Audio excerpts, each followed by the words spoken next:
வெளியே வர முடியல. ஏன்னா அப்போ மார்க்கெட்டிங் அவ்வளோ டவுனாக தான் இருக்குது.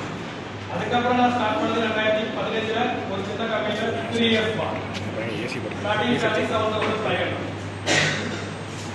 அப்போதான் நான் டெவலப்மெண்ட்டுக்கு ஒரு பாத் கரெக்டாக நான் சூஸ் பண்ணேன். என்னோட லைஃப்பில் நான் சூஸ் பண்ண பார்த்து பினாக்டில் ஒரு டொமைனில் போகணும்னு முடிவு பண்ணேன். அது பியூர்லி ஒரு ப்ராடக்ட் பேஸ்டு டொமைன். இன்ஃபோசிஸோட ஓன் ப்ராடக்ட்.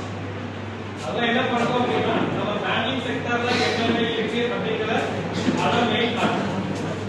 இப்போ நம்ம பேங்கிங்ல எடுத்துக்கணும் அப்படின்னா பினாக்டில் மாடல் பேங்க் ரன் ஆகாது. Finacle one of the software. அதே போல 2-3 டைப் ஆஃப் சாஃப்ட்வேர் இருக்குது.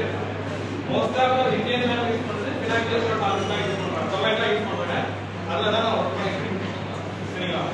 இப்போ நமக்கு எந்த பாத்து வேணுங்கிறது நீங்க தான் டிசைட் பண்ணணும். நீங்க இங்க உட்கார்ந்து இப்போ டிஓசி அனலிட்டிக்ஸ் இதெல்லாம் படிக்கலாம். படிக்கும் போது உங்களுக்கு மனப்பாடம் பண்ணி ஈஸியா தான் இருக்கும். பட் ஒரு பிராக்டிக்கல் நாலேஜ் வேணும் அப்படின்னா நமக்கு அதுக்கு உண்டான டெவலப்மெண்ட் பண்ணணும். மீன்ஸ் இப்பவுமே இருக்கும் போதே நம்ம போனா ஏதாவது டெவலப் பண்ணா மட்டும்தான் நமக்கு அந்த ஐடியில போகும்போது அது எப்படி இம்ப்ளிமெண்டேஷன் பண்ணலாம்ன்றது நமக்கு ஒரு மைண்ட் செகண்ட் பார்த்து போகும். உங்களோட மைண்ட் என்னன்னா நார்மலா படிக்கலாம், என்ஜாய் பண்ணணும், ரைட், கரெக்ட், அப்படிதான் இருக்கணும். பட் அடிஷனலி நம்ம ஒரு பிராக்டிக்கலா என்ன பண்ணலாம் அப்படிங்கிறத நீங்க யோசிக்கணும். நமக்கு எந்த பாத்து கரெக்டா இருக்கும். எல்லாரும் விருப்பப்பட்டு தான் படிக்கணும்னு எனக்கு தெரியாது. பட் நீங்க சூஸ் பண்றது கரெக்டா இருக்கு. நீங்க இப்போ டெவலப்மெண்ட் பண்ண போறீங்க அப்படின்னா எந்த மாதிரி டொமைன்ல இருக்கலாம், ஃப்ரண்ட் எண்டா, வெப்பா, ஜாவாவா, பைத்தானா, எதை டொமைன் பண்ணணுங்கிறது கரெக்டான